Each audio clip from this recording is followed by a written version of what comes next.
Welcome. My name is Tom Beckett. I'm the founder of Better Century, which is a platform which can help everyone navigate how to live more sustainably through their homes, living, money, and transport, as well as how they can influence the places where they live and work.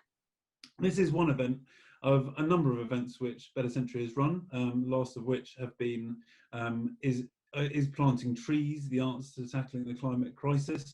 And we have also done an event on money. These can be found within our YouTube videos and podcasts, which are readily available. Our next event next week is on plastics. Can the hole that single-use plastics be filled? And this event will be attracting speakers from the Marine Conservation Society, Plastic Oceans, and we have a few innovators in that space who are living without plastic, and some which are looking at the circular economy as well. But today we are now going to be talking about, is the climate and ecological crisis in the hands of the people or government? And I'm very happy to have Rupert Reed with us today. A few housekeeping points for today. We have a number of questions which have been asked ahead of this webinar, which we will be going through. We've got a record of those, and we will make sure that we honour all of the questions which have been put forward to this webinar, and we'll be asking Rupert and taking him through those questions so that you can get a full answer from your perspective. But if you have any questions during the event, please do use the chat function. You can see that Ian has been already using that chat function, and feel free to use it yourself. We will go about running this event for about an hour, which will be an interview style format, and we will be recording this event so it can be shared beyond the existing audience. And we will be sending you a recording of this event so that you can have that for yourself as well. This event is really mainly for those who want to understand, should we be encouraging everyone to change consumer habits and behaviour, or should we rely on the government? Will our energy be best used researching how to make our house more energy efficient, or be put into pushing for more progressive policies to be represented in government? Without further ado, I introduce myself and Rupert. I am Tom Beckett. I'm the founder and director of Better Century, and I've worked in the government in various different guises throughout my career. I've worked for a leading renewable energy association, a sustainability consultancy, and I've investigated and delivered high-level policy analysis to assist governments in making decisions regarding sustainable technology. I've also worked in politics, helping lead the Green Party through the 2014-2015 Green Surge as a director, and I've been advocating for nature as a director of the Berks, Bucks and Oxon Wildlife Trusts. I founded Better Century just last year to establish a network which provides sustainable solutions and inspiration for people to try and tackle these issues of feeling isolated of the way in which people live, the hours of research it takes to try and find the solutions, and often the tribal barriers which are associated with living sustainably. Rupert joins us, and Professor Rupert Reed is an associate professor of philosophy at the University of East Anglia. He is an author of 8 books and specialises in Wittgenstein, philosophy of film, and ecology philosophy. Rupert is a former chair of the Greenhouse think tank and is a former Green Party of England and Wales councillor, spokesperson, European parliamentary candidate and national parliamentary candidate. He is currently a national UK spokesperson for Extinction Rebellion, and is a frequent guest on a range of national UK television and radio programmes. He has articles in The Guardian, The Independent, The Ecologist, as well as other newspapers, magazines and websites. So welcome to Rupert. So Rupert, welcome. Is there anything which you would like to say to our audience just before we get started and dive in? Well, it's great to have everyone here. I think it's quite a distinguished group. This is so a super opportunity. I guess what I might do, Tom, is try essaying a very succinct answer of a kind to the overarching question to kick us off. Mm-hmm. And that would be to say that for my money, government and the system level is more important than the level of individuals or consumers. The most important thing I think that we can do as individuals is act as citizens to try to change the system for everybody. And I think the extraordinary thing that Extinction Rebellion has shown over the last year is that that is possible. Now, the terrible difficulty that we face now, which I sense in your stance, Tom, and certainly in some of the questions we've had come in already, is, well, what if it looks as though we're unlikely to be successful in making those changes at the political or system level to the extent that we need? And does that kind of drive us back onto our own resources as individuals or communities? And I would say it would be a mistake to get driven back onto our own resources as individuals, but that one of the things I'm interested in exploring in the time we have together this afternoon is, yeah, what can we do? What should we be doing, especially on a community level, to fill the gap, as it were, that is being left by the absence of sufficient national or international action? And I think that increasingly in the 2020s, it is likely, tragically, that governments are going to fail to rise sufficiently to the challenge. And that means that to some extent, we're going to have to try to rise to that challenge ourselves. Although my case, as I say, would remain very much that we must try to do that collectively. If we're not going to be able to succeed in doing it collectively enough on the national or international level, then we're going to have to do so probably at more local levels. So that would be my sort of first pass at an attempted answer to your overarching question. Yeah, and I think, I might respond to that as well, just by saying that, I think that for years, we've kind of tried to nudge individuals to try and take action themselves. And many point to the fact that that has resulted in kind of a failed form of action. It's actually resulted in us not going about doing a sufficient amount as a society to tackle this issue. And we've tried to nudge people in their behaviours, and governments often have pointed to people as being the solution. Equally, we've been trying to lobby governments to make change for the last 20 or 30 years. And that has resulted in, some governments kind of moving their policies slightly, but I mean, in terms of the kind of overall crisis which we're in, it's never been enough and never really kind of pushed it to the point of taking enough action. And I would argue that the big reason for that is because we're tied within a consumerist culture and a short-term election cycle. When you've got a consumerist culture which is so dominant, and a short-term election cycle, the governments who are being elected have to be thinking about their next term. They have to be thinking about, well, who am I actually responding to? I'm responding to the people out there and what they want. And if the people out there and what they want is to consume, well, that's what I should be providing as a politician.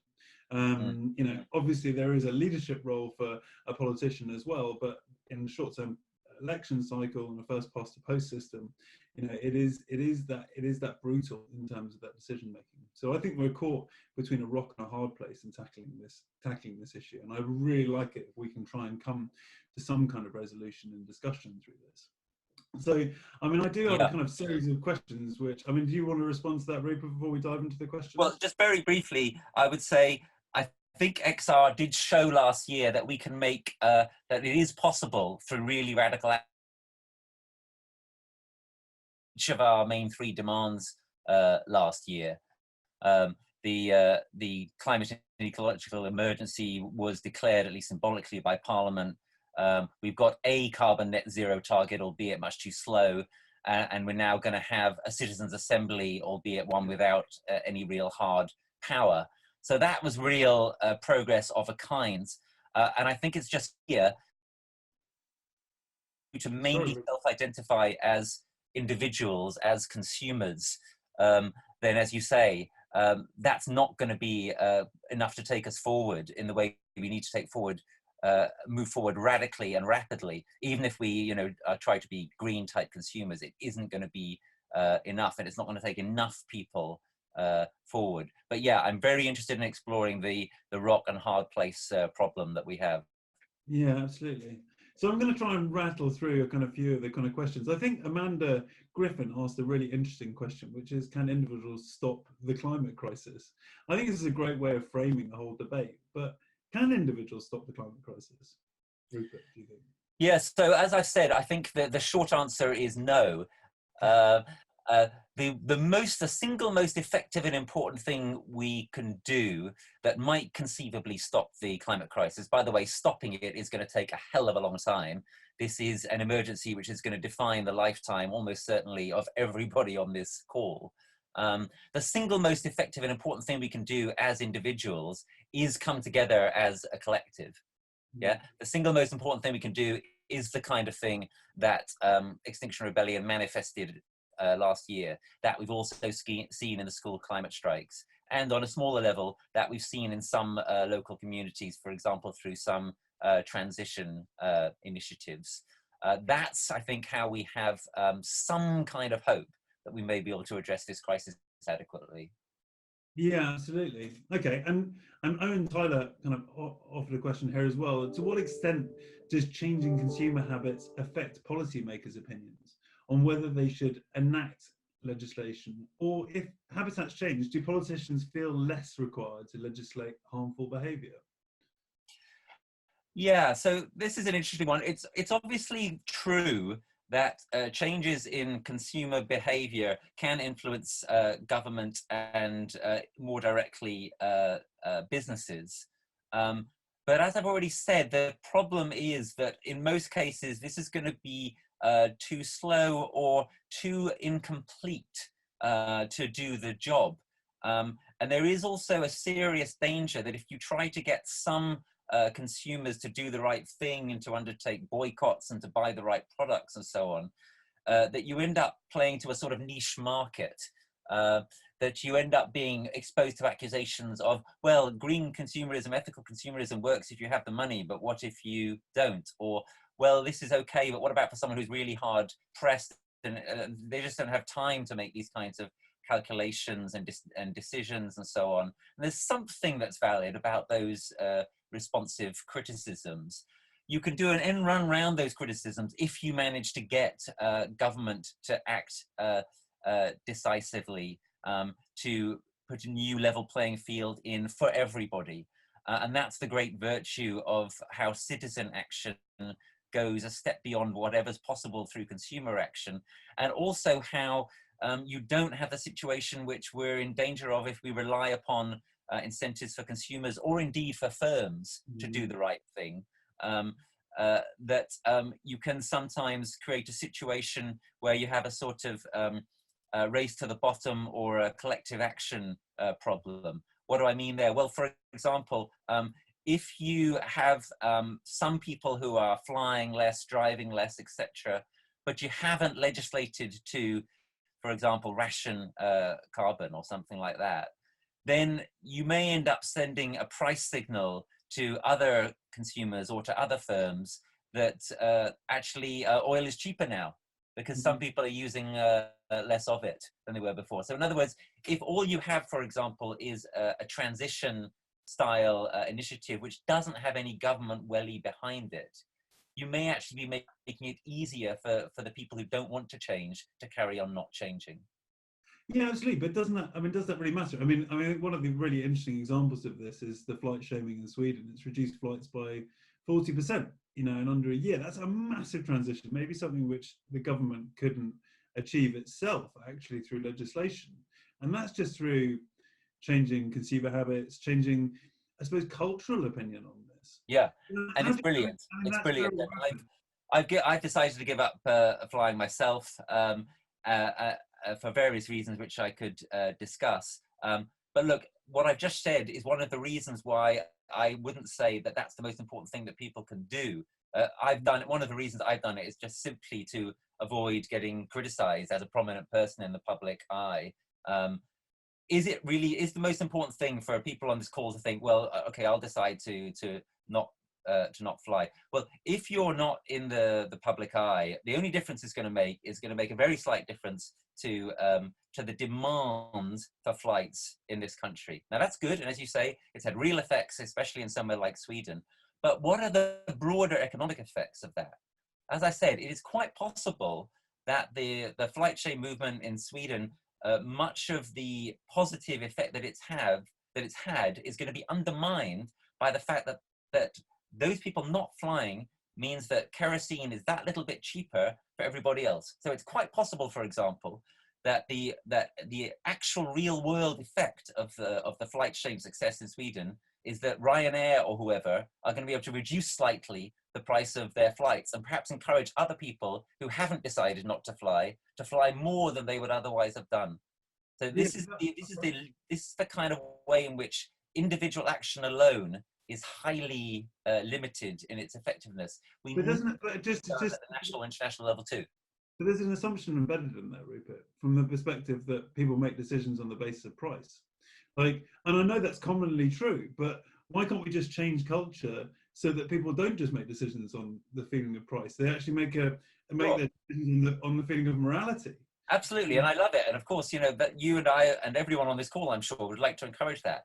But unless you think you can get everyone to do that, you've still got a problem, right? If you only have, even if only 20 or 25% of the people are not moved by those arguments, you know, you could have gas guzzlers, air flight guzzlers who are lapping up all the benefits of the effect of the freeing up of ecological space that even a majority of people, even if a majority of people were to decide, I'm never going to fly again, if a minority decided, okay, well, that's fine, I'll fly twice as much then, right? So you've got to have an overwhelming number of people make the move together. That's why we have to act collectively. That's why the premium way of doing these things is always through government and not just through individual action or even kind of campaigns that try to mobilize strong minority groups. I was just trying to read through this question, which has just come through, which is, Rupert, what about the fact that government is simply unable to force the kind of changes that need to be made without trampling over the rights of citizens? For example, everyone will need to change the way they heat their houses and move from gas to renewable source. In a democracy like the UK, it is simply inconceivable that the government could force everyone to change their heating. Surely this change needs to be driven by individuals. The government can provide incentives, but in lots of areas, the action needs to come from individuals and communities. It's a good point and very relevant to our discussion. Yeah, it's an important point, but I think it's too pessimistic, actually. There are plenty of examples of these kinds of drastic changes happening. It is true that you need some kind of broad buy-in, but that buy-in doesn't have to come from every single individual agreeing. What kind of thing do I have in mind here? Well, I have in mind the kind of changes that took place under Roosevelt in the United States as part of the New Deal. I have in mind, closer to home, the kind of changes that took place in this country during the Second World War. When food rationing was brought in, did everybody agree with it? No. So there was lots of moaning and complaining, but nearly everybody went along with it. And they did so because it was an emergency. Well, guess what? You know, this is an emergency too. That's what we have to enable people to understand. And if we enable people to understand that, then many things become possible which were not possible previously. And among those things are, if we really got it through to the majority of people that this is an emergency which is going to consume our lives and our children's lives, and I mean literally consume them, set them on fire, then I think it would be entirely possible to have a government scheme that quite rapidly forced everybody to change the way that they heated their homes. Just as in the Second World War, there were enforced changes to what you could do with your windows and more immediately relevantly to the way you were or weren't allowed to drive or use petrol. You know, most people in the Second World War could not drive. I know, but I mean, but the thing is that the climate emergency is currently being used by the right of the political spectrum as, you know, they're using the arguments that you're putting forward and saying, look, you're putting forward these arguments because you want a radical shift in policy. We don't agree with those things because we don't want deregulation. We want to have low taxes. You know, this becomes, if we use the rhetoric around the climate emergency, does it not just divide people in terms of tackling the solution? You know, and isn't the best thing to try and bring people together over, you know, actually we can all fight together to try and make things better, but we all just need to change our consumer habits and we all need to do stuff. You know, if you're pounding at government to do that and saying we need a radical shift in policy, doesn't it actually just play off in terms of the rights agenda and that political argument, and can that not just go on forever? Well, you're right that this is part of the rock and hard place situation that we're in. It's a very, very tough corner. Um, I think that I'd say two things really. One is I think it is possible that we could get much broader buy-in if we enable a lot more people to understand how this is an emergency. And I'm working on this at the moment with some other colleagues in Extinction Rebellion. The kind of way that I'm trying to get people to understand this is by getting people to understand our vulnerability, getting people to understand that this is not about polar bears, this is not about what happens in 2050, let alone 2100, this is not just about sea level rise, this is not just about Bangladesh, etc. All these things are important, but what this is really about, to bring it right home into the living rooms of every one of us, or into the kitchens of every one of us, is will there be food on the shelves in a couple of years' time? If we have an unprecedented heat wave and what they call technically multi-breadbasket failure, when all our food, main food staple sources in this country and other countries are breaking down at the same time, that becomes more and more possible the further we go into this climate and ecological crisis. I think it is possible that we could get a lot more people to wake up to understanding how this is an emergency through that kind of approach.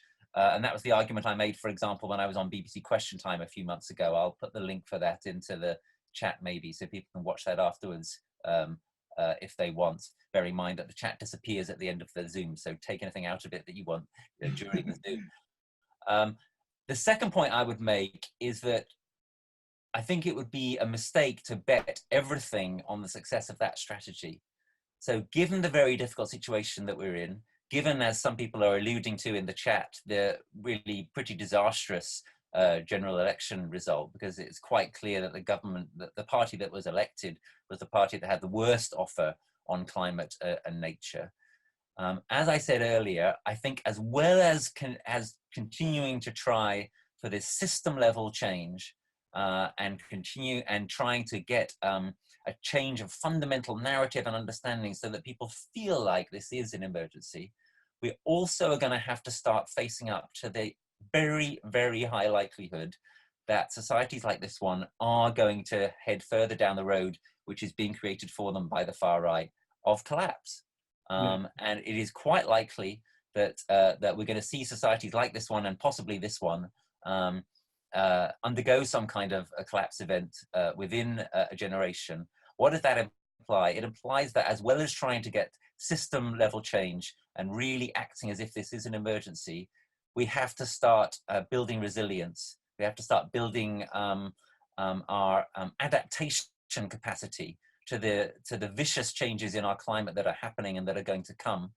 And we have to start doing that at community level as well as at national level, because again, it's just not going to happen enough at national level.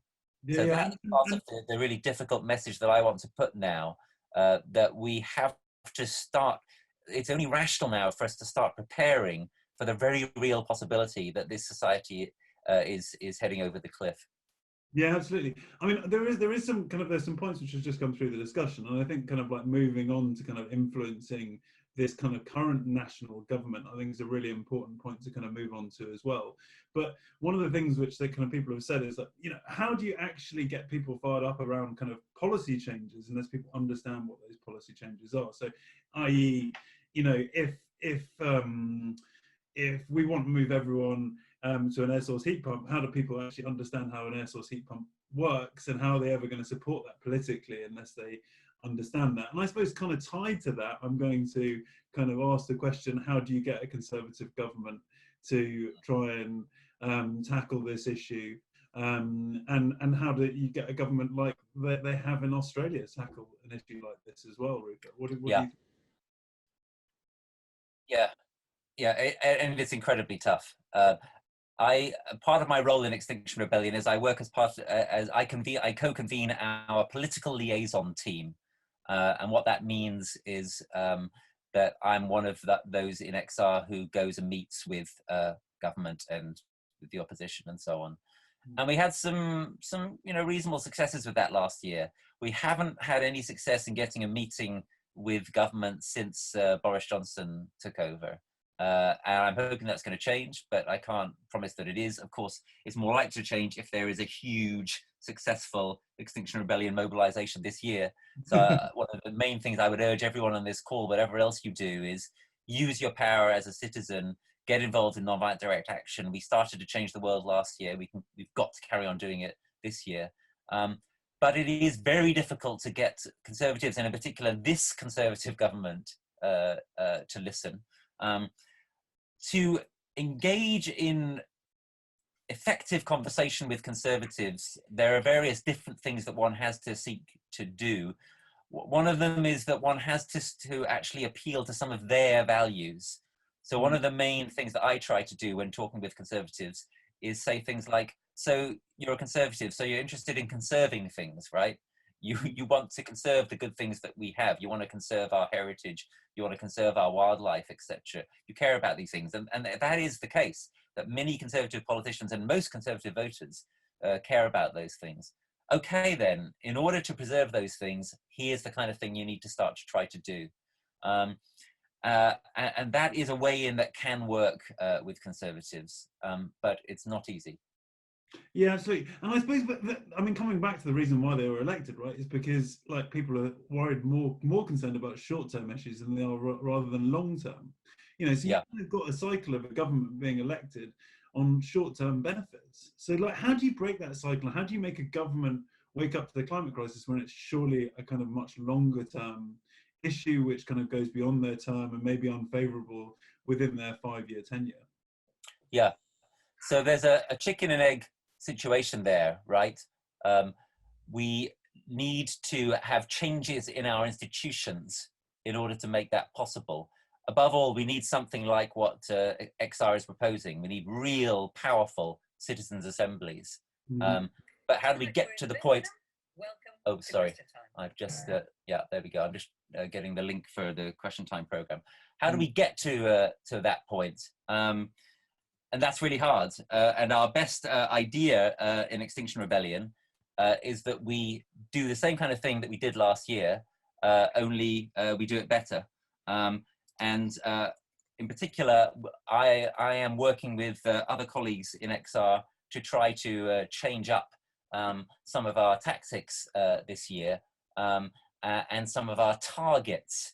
And I think, for example, one thing you're going to see this year is a much stronger emphasis on us targeting the media, because the media is a key obstacle to change, and something which has been used to enable this Johnson government to take power, essentially. I'm talking about organizations like the Mail and the Telegraph. I'm talking about the whole Rupert Murdoch empire. I'm talking about Facebook and the way that that's been manipulated.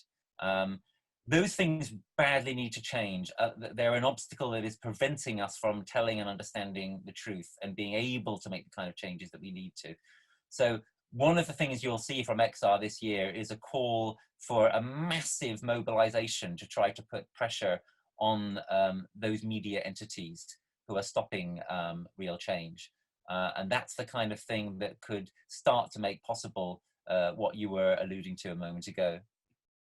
Yeah, absolutely, absolutely. Kind of moving on a little bit, because there's kind of local government questions, and quite a few which have come from people which are kind of involved and coming to this call. So, I mean, there's a number which have come forward, and one of them which is kind of particularly prevalent is Margaret Kavanagh, who said, "I participated in sessions devising climate change actions, following on from the local town council making a climate change declaration, a climate crisis declaration. It's hard to know how to deal with these issues that require action from higher level of local government or national level policy. How do we persuade local councils to demand changes needed and create upward pressure?" I think it's a very fascinating question from the perspective that there's a barrier there. What do you think, Rupert? Yeah. I think it's really a very pertinent question, again, in light of the general election result. So one thing to say about that result is that surely increases the importance of trying to do what we can directly through the political system elsewhere than through the national Westminster Parliament. So what does that mean? Well, of course, what it means is things like the devolved administrations, it means the mayoralties, it means local councils. And there is a lot that can be done through local councils. Many councils have declared climate emergencies. Pressure should be brought upon them to live up to those declarations. And when I say pressure, I mean including things like non-violent direct action directed against them, as we did here in Norfolk in an action that I co-devised last year, which was quite successful. We occupied Norfolk County Council and stopped them from having their debate to settle their budget. After we'd been there about 15 minutes, they said, all right, you've made your point, you can go now. And we said, no, I don't think you understand. We're just here to stop this, until you decide to do something more intelligent or until you throw us out. So we stopped them for most of that day, and it was about 5 hours before the police eventually got us out. There needs to be more stuff like that, and it needs to be much bigger. And if that happens, if you have a kind of stick and a carrot and you're working with your local councils and you try to get citizens' assemblies created by your local councils, some of those have already started in some parts of the country, maybe we can get some real action through local councils, which is not going to come probably from national government. But a couple of cautions. The first one would be local government is, of course, relatively unpowerful in this country compared to many other countries. This is a very centralized country. That needs to change, but that again puts us in the chicken and egg situation. Although it is also worth noting that local government typically has more powers than it actually uses. For example, most people don't realize that there is a generalized well-being power that local government now has, that local government can do anything it wants, provided it's not actually breaking the law, to improve the well-being of its local citizens. And that's an enormous kind of sphere of kind of possibility in relation to the stuff we're talking about. Because of course, crucially, absolutely crucial for people to understand that what we're talking about in the main is not about, hair shirts and sacrifice and so on. We are actually talking about making people's lives better. I call it the beautiful coincidence. The very things we need to do in order to stop the climate and ecological crisis from running out of control are the very things that we need to do in order to make our lives better, in order to build community, become less lonely, become more healthy, have better exercise, have more local, tastier, healthier, less polluted food, etc. There's an amazing win-win waiting to happen here, and that's part of what makes the whole situation so kind of heartbreaking, that we seem to be unable so far to achieve this win-win. I think the thing which is really interesting in response to Margaret's question is to also understand what powers local authorities have. I mean, local authorities have the power to implement a low emissions zone within a town area. They have powers to change business rates, to ask for businesses to reduce their carbon emissions and report on those things. They have powers over waste, over the transport of roads within their local areas, implementation of, kind of transit routes for bicycles and making those things more accessible. I think there's a huge amount of power which local authorities have to actually enact a climate emergency. And I think often local authorities like us to think that national government is in charge of these things. National government is in part tying their hands financially around these things. And I think that there is actually a huge amount of potential within local authorities and within communities to take this vast amount of energy which there is out there around wanting to tackle this climate and ecological crisis, and use it within volunteer power to try and provide nature-rich corridors, to provide a kind of more greening of those areas. There is some really practical things which I think can be done on a local authority level and can be done to influence those councils. Yeah, and you and I, Tom, have both been involved in the Green Party previously. I think it's worth noting that the Green Party had a huge wave of success in the local elections in 2019, clearly on the back of Extinction Rebellion, which is just fine. We've got some Green Party councillors on the call. These people are often doing very good stuff, and my own view is that it would be great if there were more of them. We've got important elections coming up in 2020, most notably in London, but also elsewhere in many parts of the country. It would be a mistake, I think, to think at this point, a grave mistake to think to give up on the political and electoral system altogether. It would also, however, I believe, be a grave mistake to rely on it exclusively. And that's, in many ways, the real reason why I'm strongly involved in Extinction Rebellion, and why I'd urge everyone else to get involved, is because Extinction Rebellion is moving the whole debate, is moving the whole spectrum, is making it easier for politicians who want to do the right thing in the Green Party, but also in other parties, to do the right thing. And it's making it possible for conversations to be changed in business. I can't tell you how many people in business and in the civil service and so on say to me things like, you know, keep doing what you're doing, because you're making it possible for us to go places where it just wasn't possible to go, even as recently as just 12 months ago. So, you know, that's the, amidst the horror of the moment that we're in, that's the slight excitement and hope of it, that there is an opening and there is an opportunity here now. And we do have a way that we can move stuff forward and maybe start getting some better election results and some better things happening through local government and maybe eventually through national. Yeah. So, I mean, we've kind of tackled the kind of local government issue. I mean, well, there was a few questions which I kind of slinked over, but one of them, which was really important, from someone with a disability, who was saying, well, what, and it was Julie Forshall, he said, well, in what ways can disabled people who are household bound help to campaign and contribute? And I think that's, you know, it's important just to make sure that we're inclusive in this discussion, to try and find out, you know, how you think they can kind of get involved in this. Yeah, I noticed that question, and I think it's a really good question. We could spend a long time on it. I'll just say a couple of things. Firstly, obviously, many disabled people have the potential to act quite effectively in ways that don't necessarily involve them leaving their own home. So I have a disabled colleague, for example, who is absolutely brilliant at producing videos for me, and he does that, you know, all obviously just from behind his computer. That's one thing. Another thing which is worth mentioning is that I am in personal touch with the Extinction Rebellion disabled group. And they're a very inspiring group of people, you know, some of them really quite severely disabled, who in some cases nevertheless come on demonstrations, take non-violent direct action, in some cases get arrested, etc. Absolutely remarkable, incredible that they're able to do that and that they're willing to do that. But it is possible for many disabled people to do things that ordinary able-bodied people would think that it would be too difficult for them to do. It's, you know, we mustn't limit our expectations of what disabled people are capable of doing. But the most important thing I would say in response to this question, I think, is it's the responsibility of all of us, and not just of disabled people, to ensure that disabled people are able to play a full part in our society. And that means also in these kinds of things that we're talking about here, right?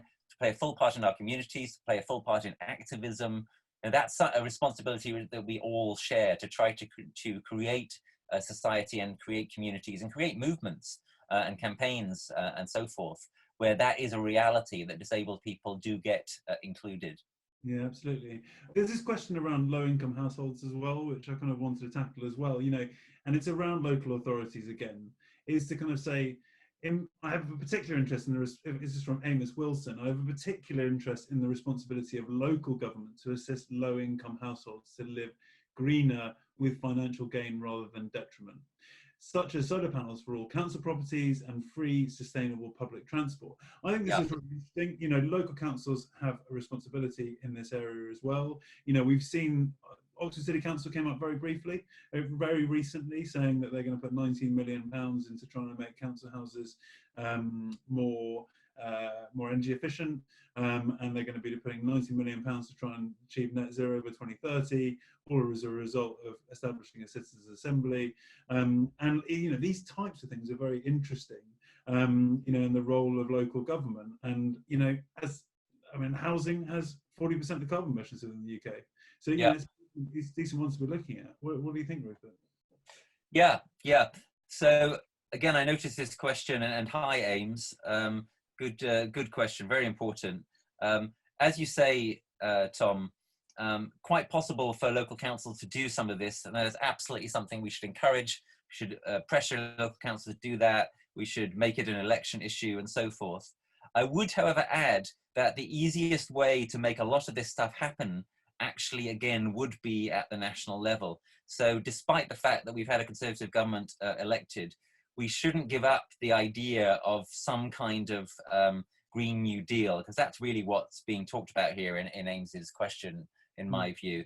A Green New Deal which would include things like a massive rollout of renewable energy, a massive rollout of energy efficiency, a massive rollout of sustainable public transport.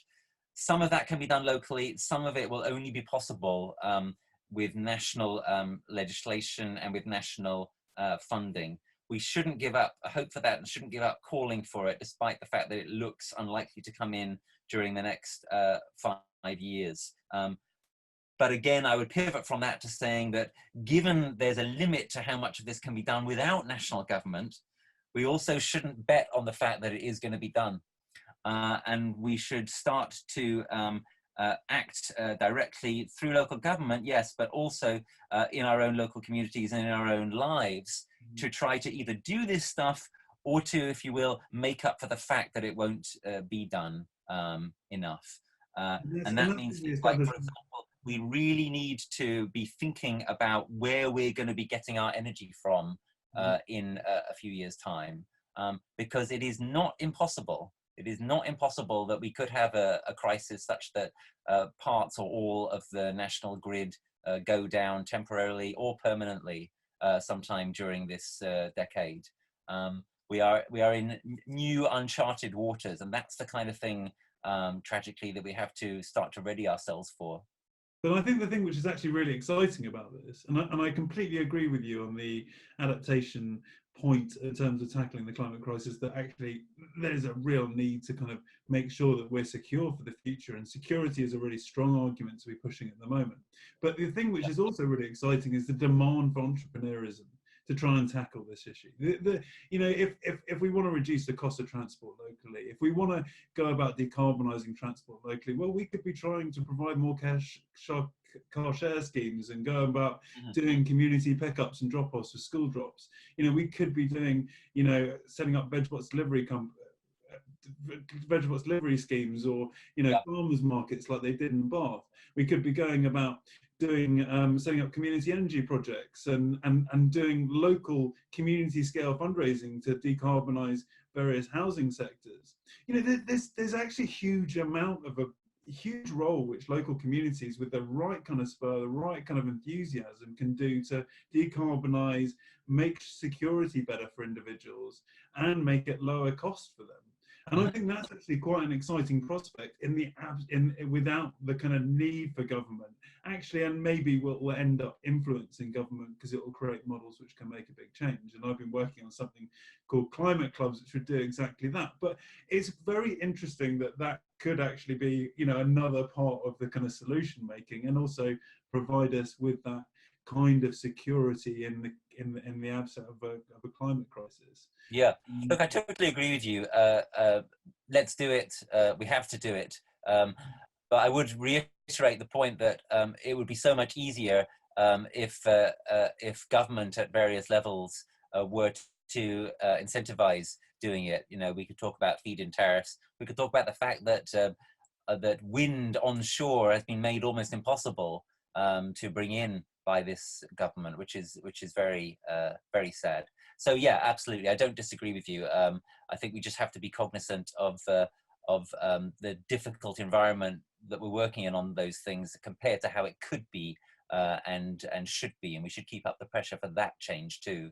Yeah, you know, I completely agree. I mean, I think there needs to be a little bit of top down and bottom up in this approach. I think that potentially we've been a little bit too reliant on government, and actually we've tried to, I mean, my perspective is we've almost removed the responsibility from ourselves to try and tackle this issue by projecting it onto government. You know, if we all take ownership of this issue, and this is what one of the tenets of Better Century, we have the potential. Yeah, to I take that point, and yeah, I take that point, and I'm very much in favour of citizen initiative and community initiative in these kind of areas. I think one of the things that we clearly need now is a sort of souped up version of the transition towns movement. I'd like to see a sort of grand alliance between transition towns, permaculture, the kind of entrepreneurialism that you're talking about, and Extinction Rebellion, to try to make big changes in these kind of ways. Of course, sometimes the problem with government is not that we've become too reliant on it, it's simply that government gets in the way of these kind of things being possible. And an example of that would be the obstacles, the positive obstacles that are put in the way of wind power in this country now. But yeah, let's try to do those things ourselves, because we can't just wait around for government to do them. The only way, let's put it very starkly, the only way that government is going to do those things in the next few years is if we have a combination of climate and natural disasters. Of course, there aren't really virtually any natural disasters anymore. They're all human influenced, unfortunately. If we have a combination of those kinds of disasters concentrating the mind, which is really massively happening in Australia right now. The discourse in Australia right now, because of the bushfires, is changing in real time. And that's tragic, but it's also great that something good is coming out of those awful events. A combination of that on the one hand, and massive citizen action on the other hand. As somebody said in the, Morris said in the chat, if we get 200,000 people doing whatever it might be, it might be shutting down the stock exchange for a week, or there's many things that one could think of. Shutting down such and such a port, for example, would be an interesting thing to do, to make the point very, very powerfully about the extent to which we are in this country insanely reliant and unsustainably reliant on food imports, which is completely unsafe at this moment in history. It is possible that even this government, under the pressure from an increasingly unstable environmental situation, and under the pressure from us in an unprecedented way, it is possible that even this government could be forced to move. Well, I think that's very true. I mean, I'm going to try and move us on to kind of international responses very briefly, Rupert, because there has been a few questions around that. Yeah. We had UN UNFCCC discussions last year, UN Climate Change Committee, and it was the COP25 last year in Madrid. The talk failed again. There was reported to have extended talks throughout the night through countries. There is, definitely there's pressure between the Northern Hemisphere countries, and there's more wealthy countries and those which are poorer, and the kind of need to balance action between those types of countries. There's also the general push to populism, which is happening within the more developed countries, and that being a major restriction for them to politically push forward progressive policies around climate change, or even make massive agreements within these kind of platforms. So, do you think there's any hope for international agreements? Well, first thing to say here is that the COP process has basically failed, and let's be honest about that. The Paris Agreement was an astonishing diplomatic success, but completely inadequate in ways that I've explored in my talks. For example, in my talk, This Civilization is Finished, which if people on the call haven't watched it, they might wish to watch it. That's my most popular talk. The process has failed because even the apogee of it in Paris was completely inadequate, and now it seems to be spiraling downwards. And we need to be blunt about that. And again, that concentrates the mind on what we need to do, on the scale of the uprising and rebellion we need to undertake in this country and worldwide, and on the extent to which we need to be realistic about the need to start adapting, because serious climate damage is already here and worse is definitely coming, even if we more or less win in the future. The next thing I'd like to focus on in relation to this question is the very important fact that I'm sure hasn't escaped the attention of most people on this call, that the COP is coming to the UK this year. That we will be, the climate talks will be in Glasgow in November. And that presents the mother of all opportunities to make this point very loud and clear that the process has failed and that we, the world's citizens, expect something much better. So I hope everyone on the call will think very seriously about coming to Glasgow during November and making your feelings known on the street. But I suggest you make them known in a way which is not the traditional way. I think we've had enough of people just going around and angrily shouting slogans. Frankly, that doesn't get anyone very far. And that's again why Extinction Rebellion has a completely different methodology that involves taking nonviolent direct action and involves a lot less of the anger and a lot more of the intelligence and a lot more of the love. That Extinction Rebellion is very radical in being an organization that is saying everything has to change, but is also in a very different way very radical in saying, and we're all in this together, and therefore this is not about us kind of slagging off, even people like Trump or the oil companies, just shouting at them doesn't get one anywhere at the end of the day. What might get us somewhere is if we have a kind of compassionate revolution, if we try to call people in and appeal to their better nature. And that's certainly how we might start to get people who are potential, if you will, defectors from within governments and from within businesses and from within the police and so on and so forth onto our side. So let's turn up in Glasgow and do it in a completely different way from the way it's been done before. Let's do it intelligently, let's do it lovingly, let's do it en masse. What kind of things could we do? Well, we could have like a massive simultaneous blockade of all of Scotland's oil industry and try to shut down Scotland's oil industry to make the point that what the climate talks really have to be about is keeping the fossil fuels in the ground. Nothing else is going to be enough. Or another idea would, and this is my own idea, which I'm quite proud of, is rather than what's often been tried in the past, which is to blockade people to stop them getting into these talks, what if we had a blockade that tried to stop them from getting out? And we said, you have to stay in there until you come up with a proper deal and agreement.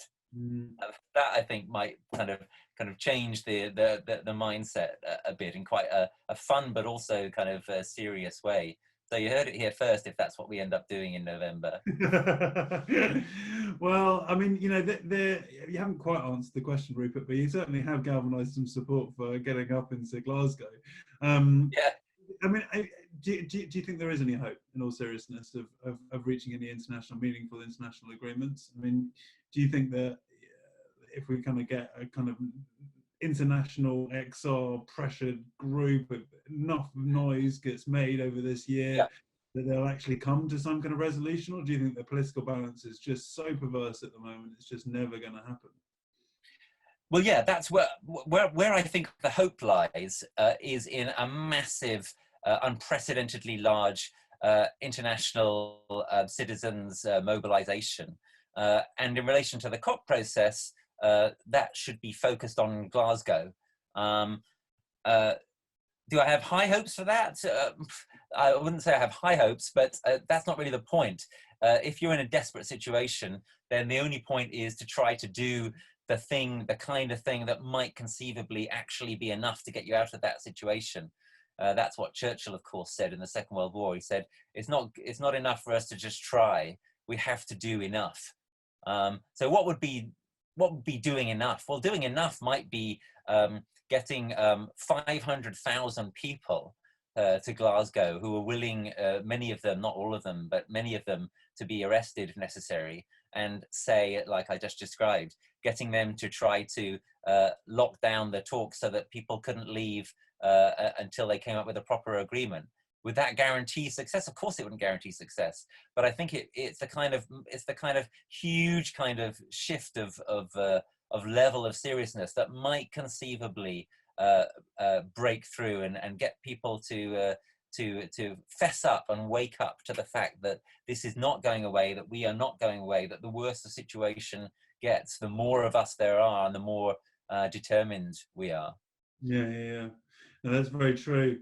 And hopefully we can do something. I would love to see an international agreement which was reached, and hopefully, yeah, sure. people will wake up enough this year that we'll be fighting for those things. And it would be absolutely brilliant if we managed to achieve that. And you know, coming close towards the end of our time now, but you know, talking about, there's a few things around systemic change which I think we should touch upon briefly. You know, is the current political system fit for purpose for this? You know, just give me a few points on that, Rupert. I wanted to answer just a few of the questions for people on that. You've obviously made your point about citizens' assembly and that being critical, but is it, you know, is there anything else which you would say needs incredible change in order to be able to tackle these issues? Yeah, well, look, I don't think you really mean the question very seriously, Tom, in the sense that everyone knows what the answer is, right? Everyone knows that our current political system is just horribly, disastrously broken and needs massive change to fix it. So I think that, yeah, the biggest and most important single change would be bringing in powerful citizens' assemblies. But there are, of course, numerous other things we need to do as well. So we need to change the electoral system in as much as we keep representative democracy going. We need to change the media system. You know, you can't have a proper democratic political system if you have an absolutely rubbish, untruthful media. George Monbiot calls what we have the billionaire press. But I think that the new stuff that's going on with social media and the gaming of that and so on is, in fact, if anything, even more concerning. Of course, the two phenomena are interrelated. So we need real media reform. The mass media need to be forced to be more truthful, and they should also not all be in the hands of a tiny number of rich and, in most cases, dangerous individuals. How likely are we to get these things? Well, there's an absolutely zero chance of getting them unless we are willing to go to a whole new level in trying to get them. So one thing I would say as we come towards the end of the call is there may be people on the call who have some serious amount of money.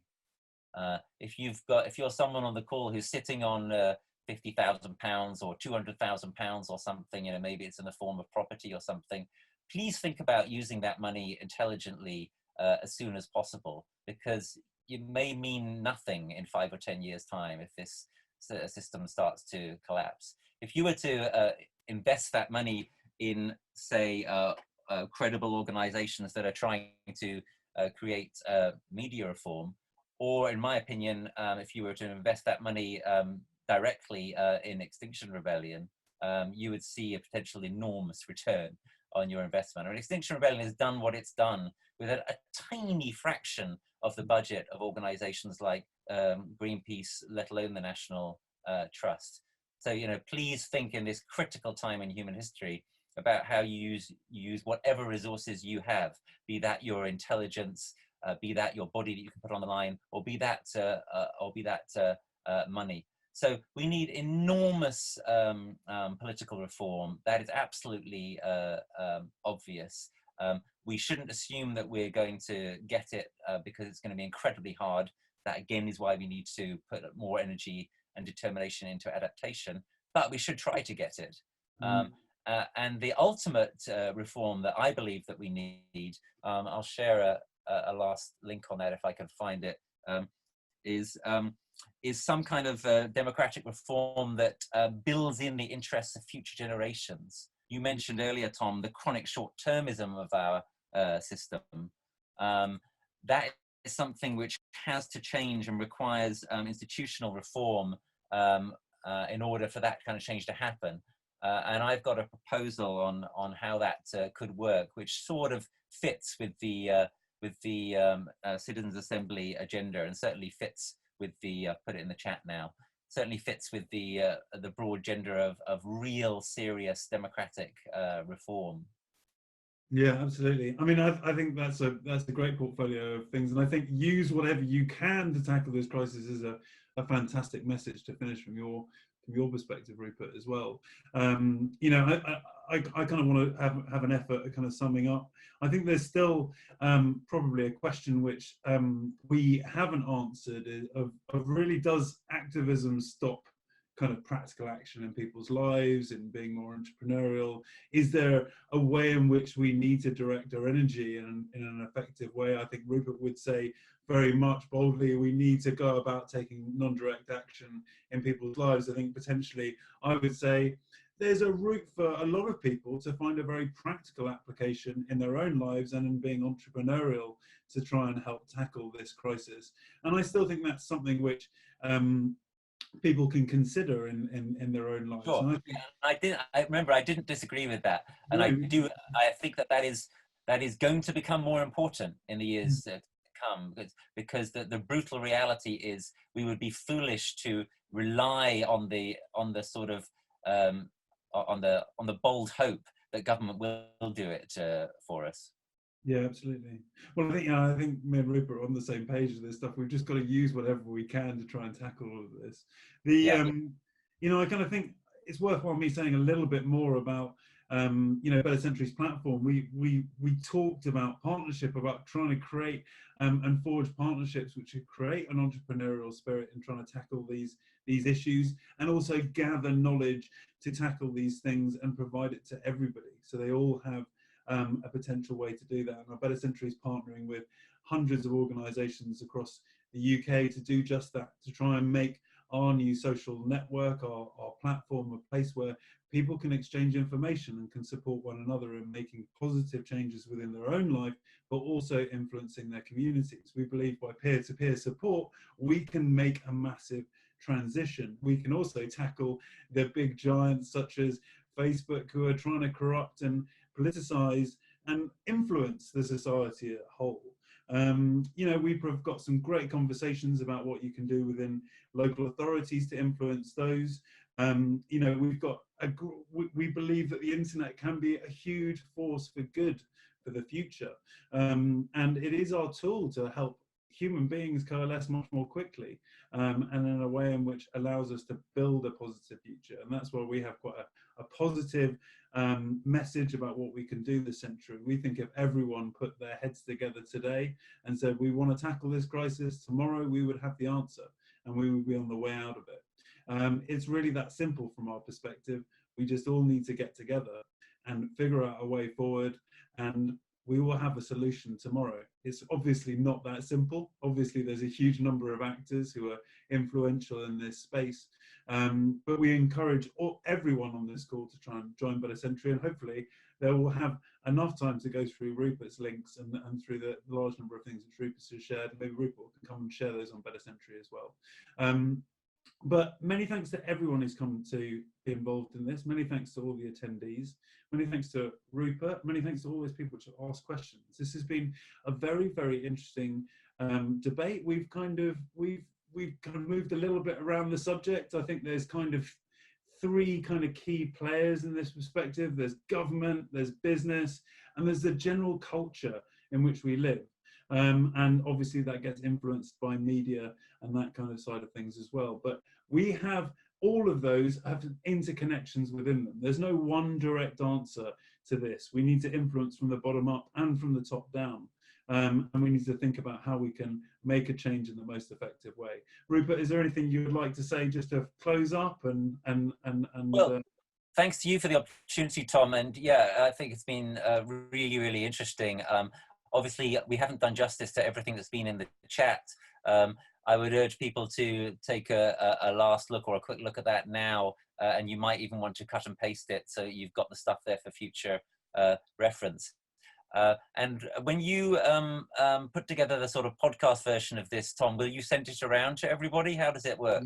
Yeah, we will send this around to everyone who's registered for this, and everyone will be able to get. You can share it further. Super. Yeah. Great. Just to finish, thank you very much, Rupert. It's been all right. Pleasure. Thanks, everybody. Thank you very much. Bye-bye. Cheers.